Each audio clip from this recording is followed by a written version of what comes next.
The Strange Ride of Morrowbie Jukes by Rudyard Kipling. Narrated by Robin Nixon.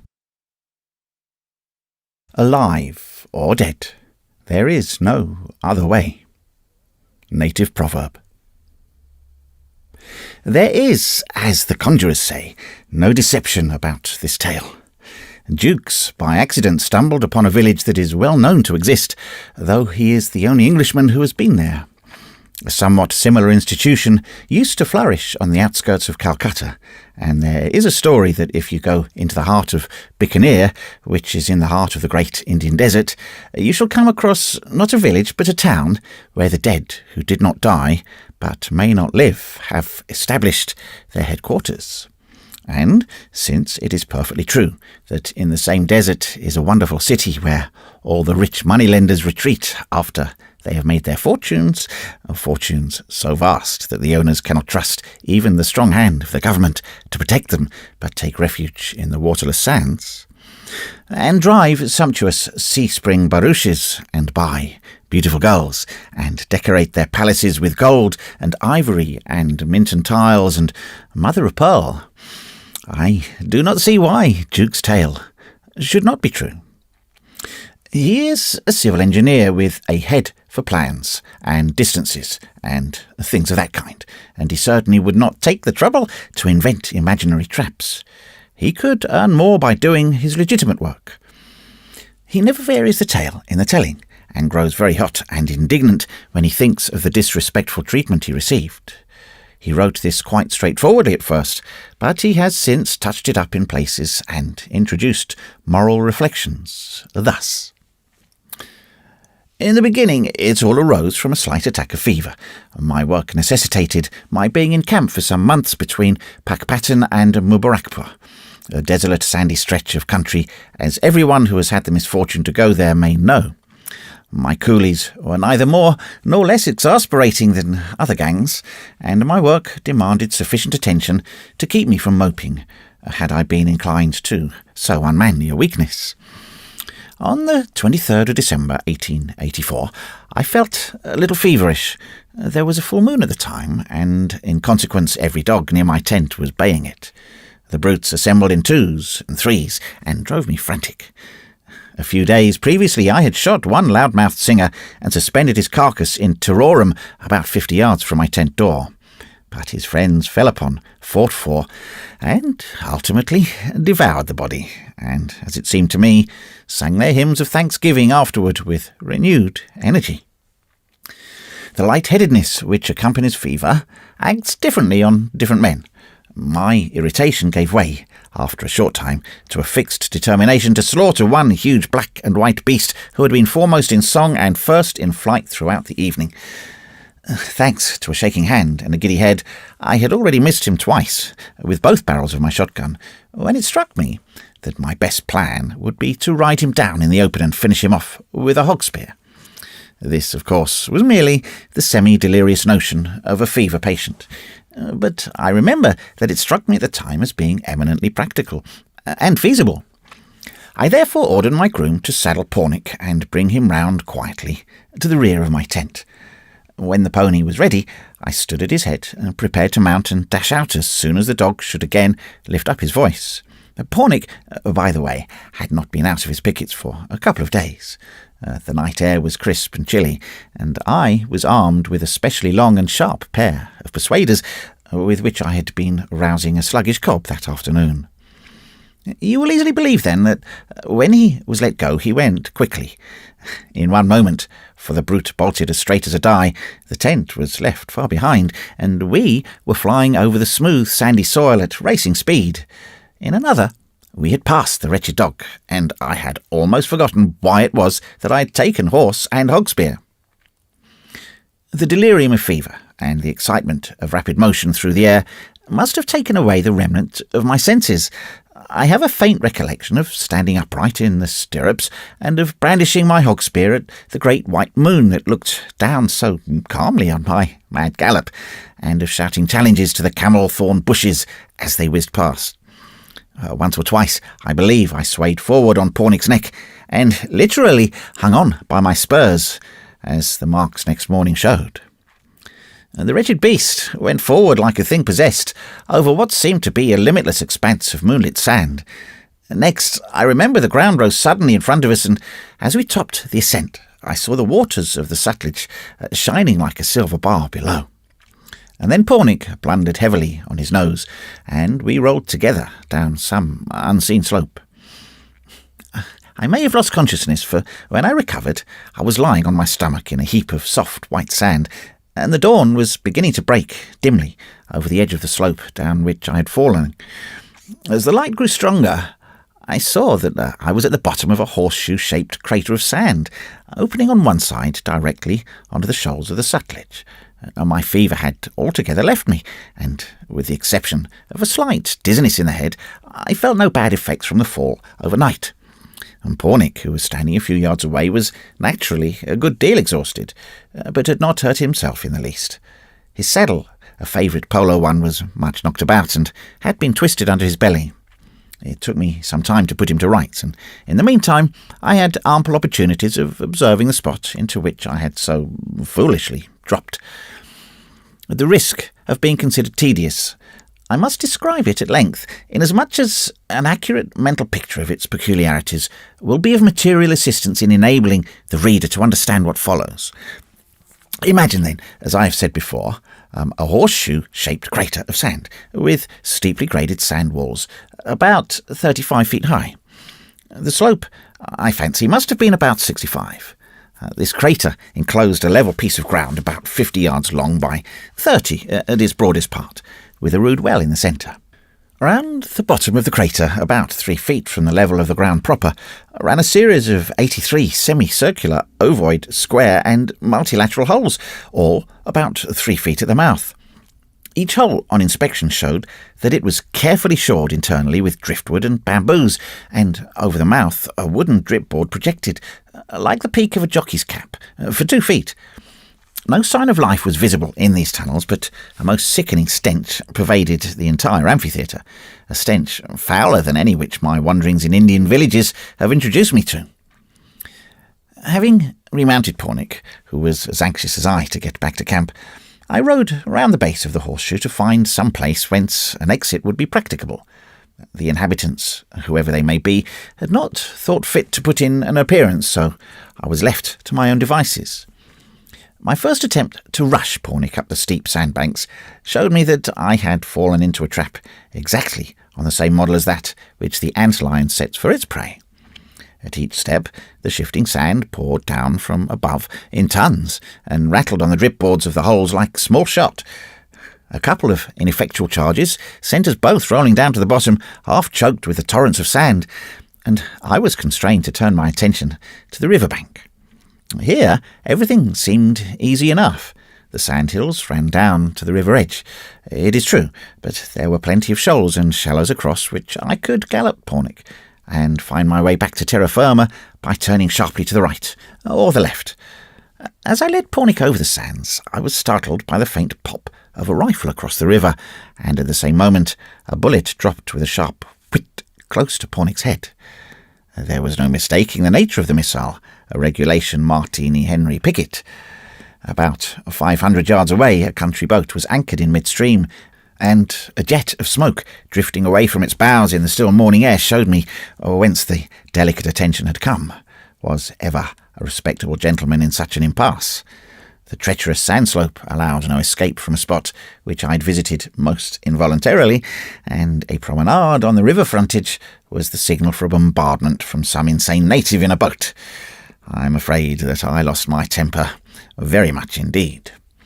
Another bullet reminded me that I had better save my breath to cool my porridge, and I retreated hastily up the sands and back to the horseshoe, where I saw that the noise of the rifle had drawn 65 human beings from the badger holes which I had, up till that point, supposed to be untenanted. I found myself in the midst of a crowd of spectators, about 40 men, 20 women, and one child who could not have been more than about 5 years old. They were all scantily clothed in that salmon-coloured cloth which one associates with Hindu mendicants, and at first sight gave me the impression of a band of loathsome fakirs.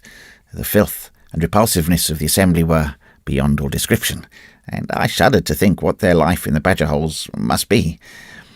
Even in these days, when local self-government has destroyed the greater part of a native's respect for a sahib, I have been accustomed to a certain amount of civility from my inferiors, and on approaching the crowd, naturally expected there would be some recognition of my presence.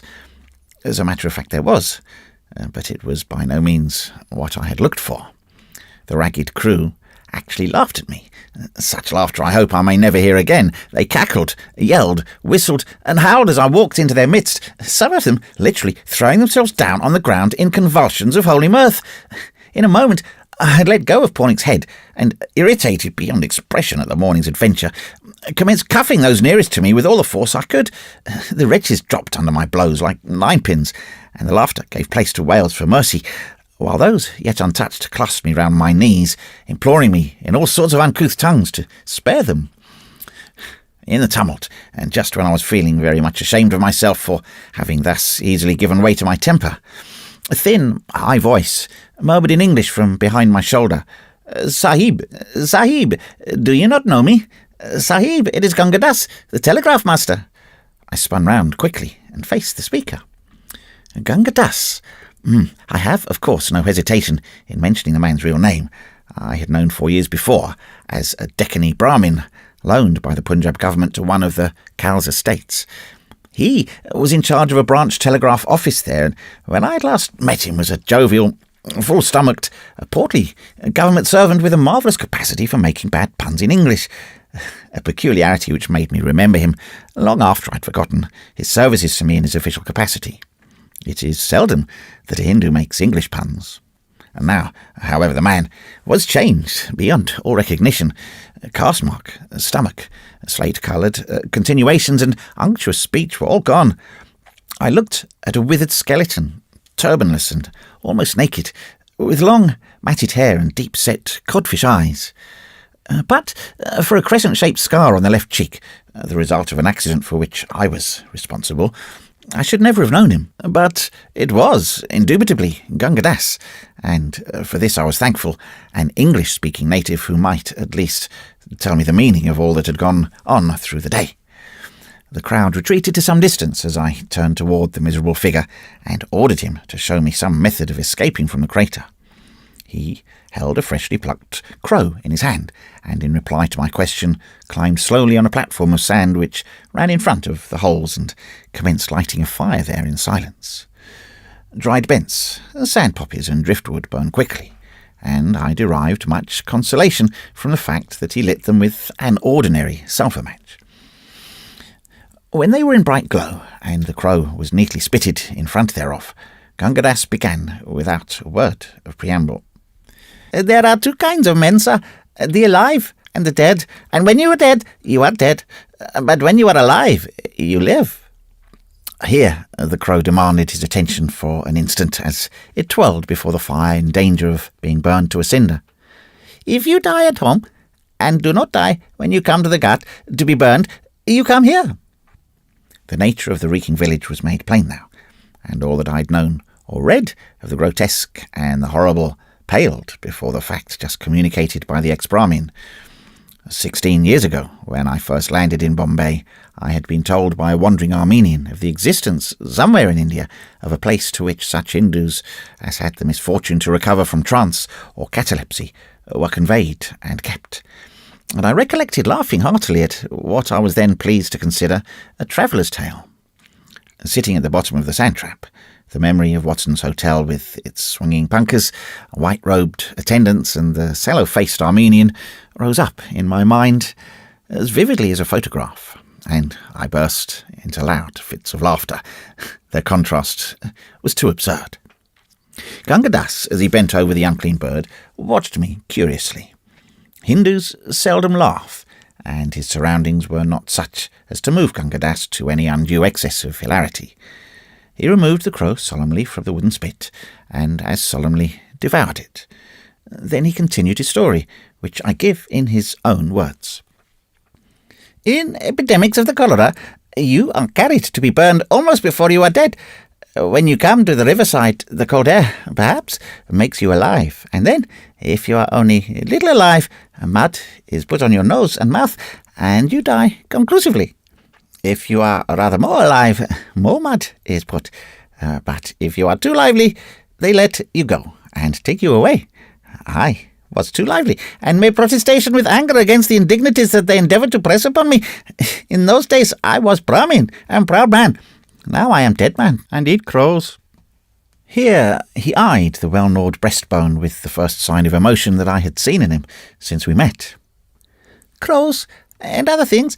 They took me from my sheets when they saw that I was too lively, and gave me medicines for 1 week, and I survived successfully.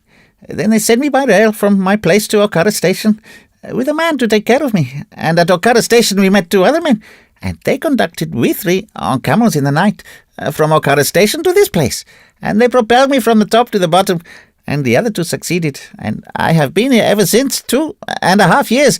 Once I was Brahmin and a proud man, and now I eat crows. There's no way of getting out? None of what kind at all. When I first came, I made experiments frequently, and all the others also, but we have always succumbed to the sand which is precipitated upon our heads. But surely, I broke in at this point, the riverfront is open, and it is worthwhile dodging the bullets while at night. I had already matured a rough plan of escape, which a natural instinct of selfishness forbade me from sharing with Gunga Das. He, however, divined my unspoken thought almost as soon as it was formed, and, to my intense astonishment, gave vent to a long, low chuckle of derision, the laughter, be it understood, of a superior, or at least of an equal. You will not, he had dropped the sir completely after his opening sentence, make any escape that way, but you can try. I have tried, once only. The sensation of nameless terror and abject fear which I had in vain attempted to strive against overmastered me completely. My long fast, it was now close upon 10 o'clock, and I had eaten nothing since tiffin on the previous day, combined with the violent and unnatural agitation of the ride, had exhausted me, and I verily believe that, for a few minutes, I acted as one mad. I held myself against the pitiless sand slope. I ran round the base of the crater, blaspheming and praying by turns. I crawled out among the sedges of the riverfront, only to be driven back each time in an agony of nervous dread by the rifle bullets which cut up the sand around me, for I dared not face the death of a mad dog among that hideous crowd. And finally I fell, spent and raving, at the curb of the well. No one had taken the slightest notice of an exhibition which makes me blush hotly, even when I think of it now. 2 or 3 men trod on my panting body as they drew water, but they were evidently used to this sort of thing, and had no time to waste upon me. The situation was humiliating. Gunga Das, indeed, when he had banked the embers of his fire with sand, was at some pains to throw half a cupful of fetid water over my head, an attention for which I could have fallen on my knees and thanked him. But he was laughing all the while in the same mirthless, wheezy key that greeted me on my first attempt to force the shoals. And so, in a semi-comatose condition, I lay till noon. Then, being only a man after all, I felt hungry, and intimated as much to Gunga Das, whom I had begun to regard as my natural protector. Following the impulse of the outer world when dealing with natives, I put my hand in my pocket and drew out 4 annas. The absurdity of the gift struck me at once, and I was about to replace the money. Gunga Das, however, was of a different opinion. "Give me the money," said he, "all you have, or I will get help, and we will kill you." All this as if it were the most natural thing in the world. A Briton's first impulse, I believe, is to guard the contents of his pockets, but a moment's reflection convinced me of the futility of differing with the one man who had it in his power to make me comfortable, and with whose help it was possible that I might eventually escape from the crater. I gave him all the money in my possession, 9 rupees, 8 annas, and 5 pi, for I always keep small change as bakshish when I am in camp. Gunga Das clutched the coins and hid them at once in his ragged loincloth, his expression changing to something diabolical as he looked round to assure himself that no one had observed us. "Now I will give you something to eat," said he. What pleasure the possession of my money could have afforded him, I am unable to say, but inasmuch as it did give him evident delight, I was not sorry that I had parted with it so readily. for I had no doubt that he would have killed me if I had refused. One does not protest against the vagaries of a den of wild beasts, and my companions were lower than any beasts. While I devoured what Gunga Das had provided, a coarse chapati and a cupful of the foul well water, the people showed not the faintest sign of curiosity, that curiosity which is so rampant as a rule in an Indian village. I could even fancy that they despised me. At all events, they treated me with the most chilling indifference, and Gunga Das was nearly as bad.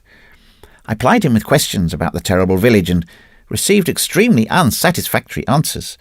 So far as I could gather, it had been in existence from time immemorial, whence I concluded that it was at least a century old, and during that time no one had ever been known to escape from it. I had to control myself here with both hands, lest the blind terror should lay hold of me a second time and drive me raving round the crater. Gunga Das took a malicious pleasure in emphasizing this point and in watching me wince. Nothing that I could do would induce him to tell me who the mysterious they were. "It is so ordered," he would reply, "and I do not yet know anyone who has disobeyed the orders." "Only wait till my servants find that I'm missing," I retorted, "and I promise you this place shall be cleared off the face of the earth, and I'll give you a lesson in civility too, my friend." "Your servants would be torn in pieces before they came near this place, and besides, you are dead, my dear friend. It is not your fault, of course, but nonetheless, you are dead and buried." At irregular intervals, supplies of food, I was told, were dropped down from the land side into the amphitheatre, and the inhabitants fought for them like wild beasts. When a man felt his death coming on, he retreated to his lair and died there. The body was sometimes dragged out of the hole and thrown onto the sand, or allowed to rot where it lay. The phrase, "thrown onto the sand," caught my attention, and I asked Gunga Das whether this sort of thing was not likely to breed a pestilence.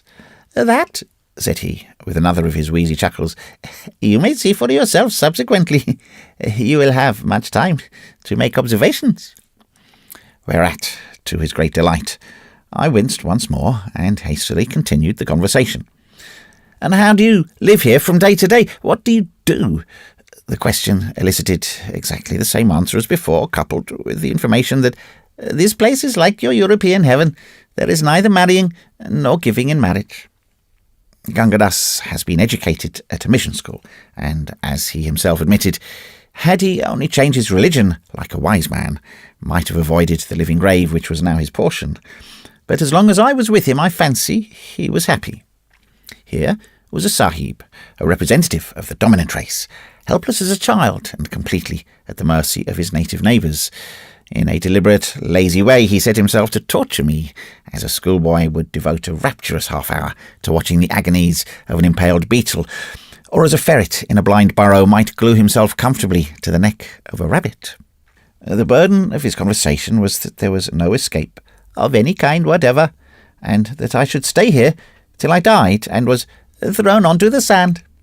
If it were possible to forejudge the conversation of the damned on the advent of a new soul in their abode, I should say that they would speak as Gunga Das did to me throughout that long afternoon.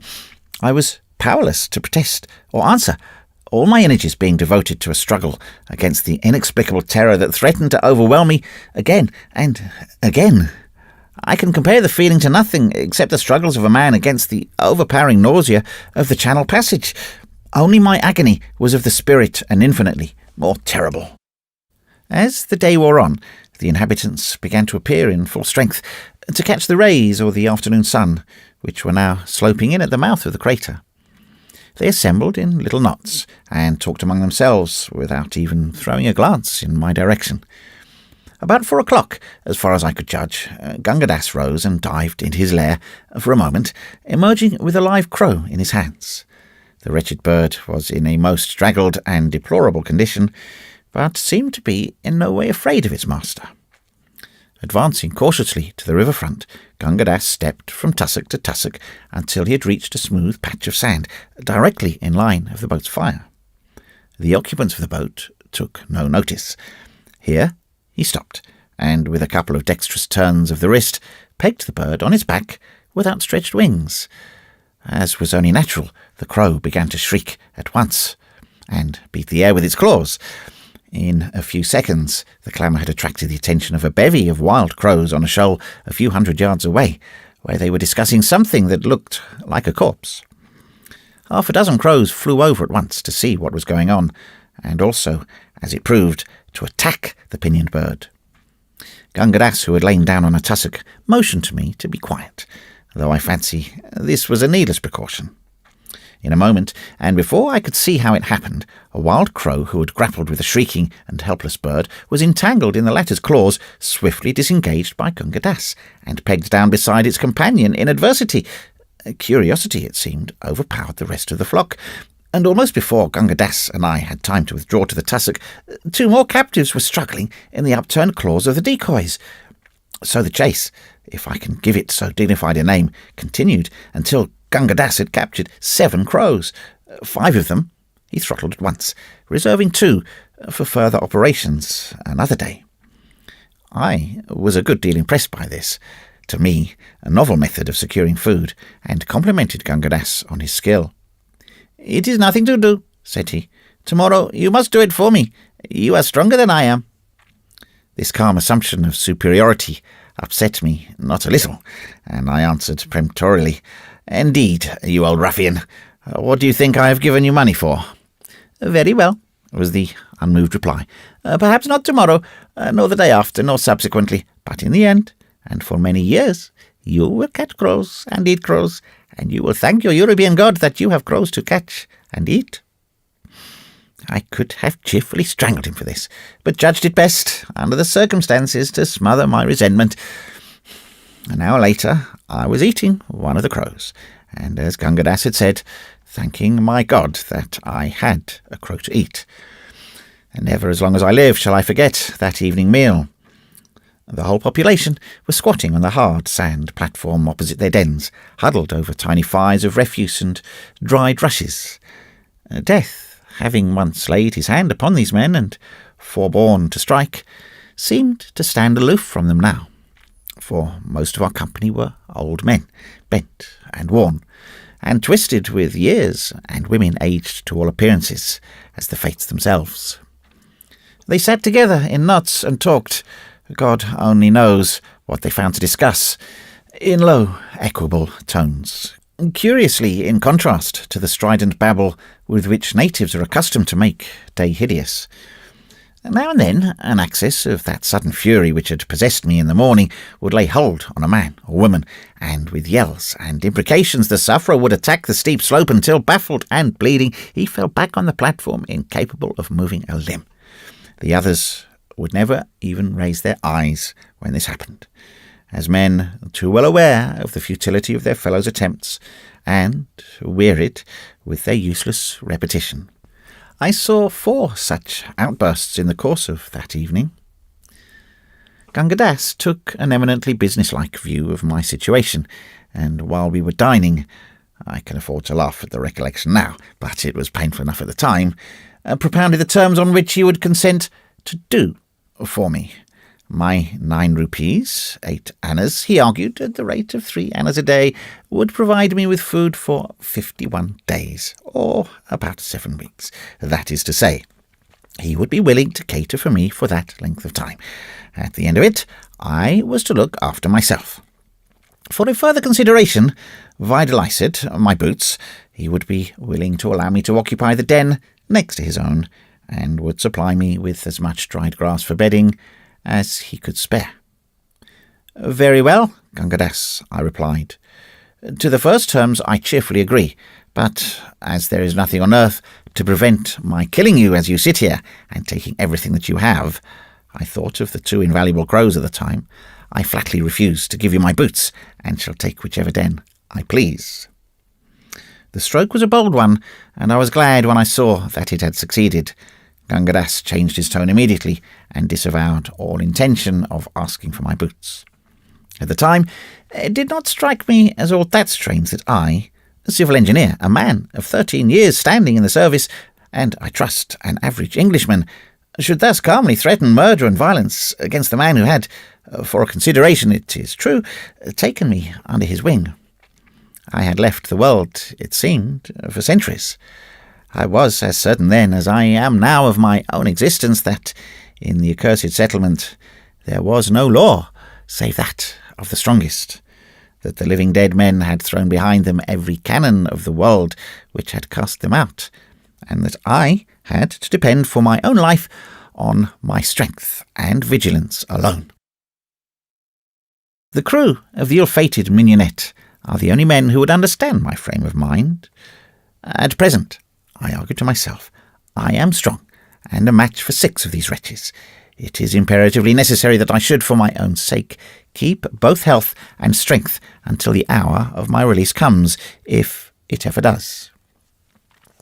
Fortified with these resolutions, I ate and drank as much as I could, and made Gunga Dass understand that I intended to be his master, and that the least sign of insubordination on his part would be visited with the only punishment I had it in my power to inflict, sudden and violent death.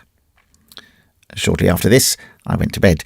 That is to say, Gunga Dass gave me a double armful of dried bents, which I thrust down the mouth of the lair to the right of his, and followed myself feet foremost, the whole running about 9 feet into the sand, with a slight downward inclination, and being neatly shored with timbers. From my den, which faced the river front, I was able to watch the waters of the Sutlej flowing past under the light of a young moon, and compose myself to sleep as best I might. The horrors of that night I shall never forget. My den was nearly as narrow as a coffin, and the sides had been worn smooth and greasy by the contact of innumerable naked bodies, added to which it smelt abominably. Sleep was altogether out of the question to one of my excited frame of mind.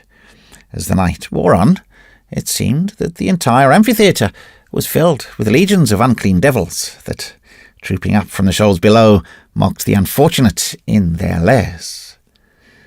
Personally, I am not of an imaginative temperament. Very few engineers are, but on that occasion I was as completely prostrated with nervous terror as any woman. After half an hour or so, however, I was able once more to calmly review my chances of escape. Any exit by the steep sand walls was, of course, impracticable. I had been thoroughly convinced of this some time before. It was possible, just possible, that I might, in the uncertain moonlight, safely run the gauntlet of the rifle shots. The place was so full of terror for me that I was prepared to undergo any risk in leaving it. Imagine my delight, then, when, after creeping stealthily to the river front, I found that the infernal boat was not there. My freedom lay before me in the next few steps. By walking out to the first shallow pool that lay at the foot of the projecting left horn of the horseshoe, I could wade across, turn the flank of the crater, and make my way inland. Without a moment's hesitation, I marched briskly past the tussocks where Gunga Dass had snared the crows, and out in the direction of the smooth white sand beyond. My first step from the tufts of dried grass showed me how utterly futile was any hope of escape, for as I put my foot down, I felt an indescribable drawing, sucking motion of the sand below. Another moment, and my leg was swallowed up nearly to the knee. In the moonlight, the whole surface of the sand seemed to be shaken with devilish delight at my disappointment. I struggled clear, sweating with terror and exertion, back to the tussocks behind me, and fell on my face. My only means of escape from the semicircle was protected with a quicksand. How long I lay, I have not the faintest idea, but I was roused at last by the malevolent chuckle of Gunga Dass at my ear. "I would advise you, protector of the poor," the ruffian was speaking English, "to return to your house. It is unhealthy to lie down here. Moreover, when the boat returns, you will most certainly be rifled at." He stood over me in the dim light of the dawn, chuckling and laughing to himself. Suppressing my first impulse to catch the man by the neck and throw him onto the quicksand, I rose sullenly and followed him to the platform below the burrows. Suddenly and futilely, as I thought while I spoke, I asked, "Gunga Dass, what is the good of the boat if I can't get out anyhow?" I recollect that even in my deepest trouble I had been speculating vaguely on the waste of ammunition in guarding an already well-protected foreshore. Gunga Das laughed again and made answer. "They have the vote only in daytime. It is for the reason that there is a way. I hope we shall have the pleasure of your company for much longer time. It is a pleasant spot when you have been here some years and eaten roast crow long enough." I staggered, numbed and helpless, toward the fetid burrow allotted to me, and fell asleep. An hour or so later I was awakened by a piercing scream, the shrill, high-pitched scream of a horse in pain. Those who have once heard that will never forget the sound. I found some little difficulty in scrambling out of the burrow. When I was in the open, I saw Pornick, my poor old Pornick, lying dead on the sandy soil. How they had killed him I cannot guess. Gunga Das explained that horse was better than crow, and "Greatest good or greatest number is political maxim. We are now republic, Mr. Jukes, and you're entitled to fair share of the beast. If you like, we will pass a vote of thanks. Shall I propose?" Yes, we were a republic indeed, a republic of wild beasts penned at the bottom of a pit to eat and fight and sleep till we died. I attempted no protest of any kind, but sat down and stared at the hideous sight in front of me. In less time, almost, than it takes me to write this, Pornick's body was divided in some unclean way or other. The men and women had dragged the fragments onto the platform and were preparing their morning meal. Gunga Das cooked mine. The almost irresistible impulse to fly at the sand walls until I was wearied lay hold of me afresh, and I had to struggle against it with all my might. Gunga Das was offensively jocular, till I told him that if he addressed another remark of any kind whatever to me, I should strangle him where he sat. This silenced him till silence became insupportable, and I bade him say something. "You will live here till you die, like the other Ferengi," he said coolly, watching me over the fragment of gristle that he was gnawing. "What other Sahib? You swine! Speak at once, and don't stop to tell me a lie." "He is over there," answered Gunga Das, pointing to a burrow mouth about 4 doors to the left of my own. "You can see for yourself. He died in the burrow as you will die, and I will die, and all these men and women and the one child will also die." "For pity's sake, tell me all you know about him. Who was he? When did he come, and when did he die?" This appeal was a weak step on my part. Gunga Das only leered and replied, "I will not, unless you give me something first." Then I recollected where I was, and struck the man between the eyes, partially stunning him. He stepped down from the platform at once, and cringing and fawning and weeping, and attempted to embrace my feet, led me round to the burrow which he had indicated. "I know nothing whatever about the gentleman. Your God be my witness that I do not. He was as anxious to escape as you were, and he was shot from the boat. Though we all did all things to prevent him from attempting, he was shot here." Gunga Das laid his hand on his lean stomach and bowed to earth. "Well, and what then? Go on." And then, Your Honour, we carried him into his house and gave him water and put wet cloths on the wound, and he laid down in the house and gave up the ghost." In how long?" "About half an hour after he received the wound. I call Vishnu to witness," yelled the wretched man, "that I did everything for him, everything which was possible. That I did." He threw himself down on the ground and clasped my ankles. But I had my doubts about Gunga Das's benevolence, and kicked him off as he lay protesting. "I believe you robbed him of everything he had, but I can find out in a minute or two. How long was the Sahib here?" "Nearly a year and a half. I think he must have gone mad. But hear me swear, protector of the poor, won't your honour hear me swear that I never touched an article that belonged to him? What is your worship going to do?" I had taken Gunga Das by the waist, and had hauled him onto the platform opposite the deserted burrow. As I did so, I thought of my wretched fellow prisoner's unspeakable misery among all these horrors for 18 months, and the final agony of dying like a rat in a hole with a bullet wound in the stomach. Gunga Das fancied I was going to kill him, and howled pitifully. The rest of the population, in the plethora that follows a full flesh meal, watched us without stirring. "Go inside, Gunga Das," said I, "and fetch it out." I was feeling sick and faint with horror now. Gunga Das nearly rolled off the platform and howled aloud. "But I am Brahmin, Sahib, a high-caste Brahmin. By your soul, by your father's soul, do not make me do this thing." "Brahmin or no Brahmin, by my soul and my father's soul, in you go," I said, and seizing him by the shoulders, I crammed his head into the mouth of the burrow, kicked the rest of him in, and sitting down, covered my face with my hands. At the end of a few minutes, I heard a rustle and a creak. Then Gunga Das, in a sobbing and choking whisper, speaking to himself, and then a soft thud, and I uncovered my eyes. The dry sand had turned the corpse, entrusted to its keeping, into a yellow-brown mummy. I told Gunga Das to stand off while I examined it. The body, clad in an olive-green hunting suit, much stained and worn with leather pads on the shoulders, was that of a man between 30 and 40, above middle height, with light sandy hair, long moustache, and rough, unkempt beard. The left canine of the upper jaw was missing, and a portion of the lobe of the right ear was gone. On the second finger of the left hand was a ring, a shield-shaped bloodstone set in gold, with a monogram that might have been either BK or BL. On the third finger of the right hand was a silver ring in the shape of a coiled cobra, much worn and tarnished. Gunga Das deposited a handful of trifles he had picked out of the burrow at my feet, and covering the face of the body with my handkerchief, I turned to examine these. I give the full list, in the hope that it may lead to the identification of the unfortunate man. 1. Bowl of a briarwood pipe, serrated at the edge, much worn and blackened, bound with string at the screw.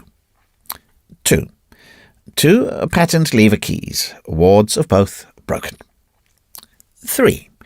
Tortoise shell-handled penknife, silver or nickel, nameplate marked with monogram BK. 4. Envelope, a postmark, undecipherable, bearing a Victorian stamp addressed to Miss Mon, rest illegible, Hammond. 5. Imitation crocodile skin notebook with pencil. First 45 pages blank, 4.5 illegible, 15 others filled with private memoranda relating chiefly to 3 persons. A Mrs. L. Singleton, abbreviated several times to Lot Single, Mrs. S. May, and Garmison, referred to in places as Jerry or Jack. 6. Handle of small-sized hunting knife, blade snapped short, a buck's horn, a diamond cut with swivel and ring on the butt, a fragment of cotton cord attached. It must not be supposed that I inventoried all these things on the spot, as fully as I have here written them down. The notebook first attracted my attention, and I put it in my pocket, with a view to studying it later on. The rest of the articles I conveyed to my burrow for safety's sake, and there, being a methodical man, I inventoried them. I then returned to the corpse, and ordered Gunga Das to help me to carry it out to the river front. While we were engaged in this, the exploded shell of an old brown cartridge dropped out of one of the pockets and rolled at my feet. Gunga Das had not seen it, and I fell to thinking that a man does not carry exploded cartridge cases, especially browns, which will not bear loading twice, about him when shooting. In other words, that cartridge case had been fired inside the crater. Consequently, there must be a gun somewhere. I was on the verge of asking Gunga Das, but checked myself, knowing that he would lie. We laid the body down on the edge of the quicksand by the tussocks. It was my intention to push it out and let it be swallowed up, the only possible mode of burial that I could think of. I ordered Gunga Das to go away. Then I gingerly put the corpse on the quicksand. In doing so, it was lying face downward. I tore the frail and rotten khaki shooting coat open, disclosing a hideous cavity in the back. I have already told you that the dry sand had, as it were, mummified the body. A bowman's glance showed that the gaping hole had been caused by a gunshot wound. The gun must have been fired with the muzzle almost touching the back. The shooting coat, being intact, had been drawn over the body after death, which must have been instantaneous. The secret of the poor wretch's death was plain to me in a flash.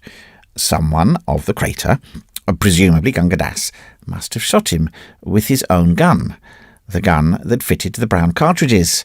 He had never attempted to escape in the face of the rifle fire from the boat. I pushed the corpse out hastily and saw it sink from sight, literally, in a few seconds. I shuddered as I watched, in a dazed, half-conscious way. I turned to peruse the notebook. A stained and discoloured slip of paper had been inserted between the binding and the back, and dropped out as I opened the pages. This is what it contained. 4 out from Crowclump, 3 left, a 9 out, 2 right, 3 back, 2 left, 14 out, 2 left, 7 out, 1 left, 9 back, 2 right, 6 back, 4 right, 7 back. The paper had been burnt and charred at the edges. What it meant I could not understand. I sat down on the dried bent, turning it over and over between my fingers until I was aware of Gunga Das standing immediately behind me with glowing eyes and outstretched hands. "Have you got it?" he panted. "Will you not let me look at it also? I swear that I will return it." "Got what?" "Return what?" I asked. "That thing which you have in your hands. It will help us both." He stretched out his long, bird-like talons, trembling with eagerness. "I could never find it," he continued. "He had secreted it about his person, therefore I shot him, but nevertheless I was unable to obtain it." Gunga Das had quite forgotten his little fiction about the rifle bullet. I received the information perfectly calmly. Morality is blunted by consorting with the dead who are alive. "What on earth are you raving about? What is it you want me to give you?" "The piece of paper in the notebook. It will help us both. Oh, you fool, you fool! Can you not see what it will do for us? We shall escape!" His voice rose, almost to a scream, and he danced with excitement before me. I own I was moved at the chance of getting away. "Don't skip. Explain yourself. Do you mean to say that this slip of paper will help us? What does it mean?" "Read it aloud. Read it aloud. I beg and I pray you to read it aloud." I did so. Gunga Das listened delightedly and drew an irregular line in the sand with his fingers. "See now, it was the length of his gun barrels, without the stock. I have those barrels. 4 gun barrels out from the place where I caught the crows, straight out. Do you follow me? Then 3 left. Aha! How well I remember when that man worked it out night after night. Then 9 out, and so on. Out is always straight, before you cross the quicksand. He told me so before I killed him." "But if you knew all this, why didn't you get out before?" "I did not know it. He told me that he was working it out a year and a half ago, and how he was working it out night after night when the boat had gone away, and he could get out near the quicksand safely. Then he said we would get away together, but I was afraid that he would leave me behind one night when he had worked it all out, and so I shot him. Besides, it is not advisable that the men who once get in here should escape. Only I, and I am a Brahmin." The prospect of escape had brought Gunga Das's caste back to him. He stood up, walked about, and gesticulated violently. Eventually, I managed to make him talk soberly, and he told me how this Englishman had spent 6 months, night after night, in exploring, inch by inch, the passage across the quicksand, how he had declared it to be simplicity itself, up to within about 20 yards of the riverbank, after turning the flank of the left horn of the horseshoe. This much he had evidently not completed when Gunga Das shot him with his own gun. In my frenzy of delight at the possibilities of escape, I recollect shaking hands effusively with Gunga Das after we had decided that we were to make an attempt to get away that very night. It was weary work waiting throughout the afternoon. About 10 o'clock, as far as I could judge, when the moon had just risen above the lip of the crater, Gunga Das made a move for his burrow to bring out the gun barrels, whereby to measure our path. All the other wretched inhabitants had retired to their lairs long ago. The Guardian boat drifted downstream some hours before, and we were utterly alone by the Crowclump. Gunga Das, while carrying the gun barrels, let slip the piece of paper which was to be our guide. I stooped down hastily to recover it, and as I did so, I was aware that the diabolical Brahmin was aiming a violent blow at the back of my head with the gun barrels. It was too late to turn round. I must have received the blow somewhere on the nape of my neck. 100,000 fiery stars danced before my eyes, and I fell forward senseless at the edge of the quicksand. When I recovered consciousness, The moon was going down, and I was sensible of intolerable pain in the back of my head. Gunga Dass had disappeared, and my mouth was full of blood. I lay down again, and prayed that I might die without more ado. Then the unreasoning fury which I have before mentioned laid hold upon me, and I staggered inland toward the walls of the crater. It seemed that someone was calling to me in a whisper, "Sahib, Sahib, Sahib," exactly as my bearer used to call me in the mornings. I fancied that I was delirious until a handful of sand fell at my feet. Then I looked up and saw a head peering down into the amphitheatre, the head of Danu, my dog boy, who attended to my collies. As soon as he had attracted my attention, he held up his hand and showed a rope. I motioned, staggering to and fro the while, that he should throw it down. It was a couple of leather punka ropes knotted together, with a loop at one end. I slipped the loop over my head and under my arms, heard Danu urge something forward, was conscious that I was being dragged face downwards up the steep sand slope, and the next instant found myself choked and half fainting on the sand hills overlooking the crater. Danu, with his face ashy grey in the moonlight, implored me not to stay, but to get back to my tent at once. It seems that he had tracked Pornick's footprints 14 miles across the sands to the crater, had returned and told my servants, who flatly refused to meddle with anyone, white or black, once fallen into the hideous village of the dead. Whereupon Danu had taken one of my ponies and a couple of punka ropes, returned to the crater, and hauled me out, as I have described. To cut a long story short, Danu is now my personal servant on a gold moha a month, a sum which I still think far too little for the services he has rendered. Nothing on earth will induce me to go near that devilish spot again, or to reveal its whereabouts more clearly than I have done. Of Gunga Dass I have never found a trace, nor do I wish to. My sole motive in giving this to be published is the hope that someone may possibly identify, from the details and the inventory which I have given above, the corpse of the man in the olive-green hunting suit.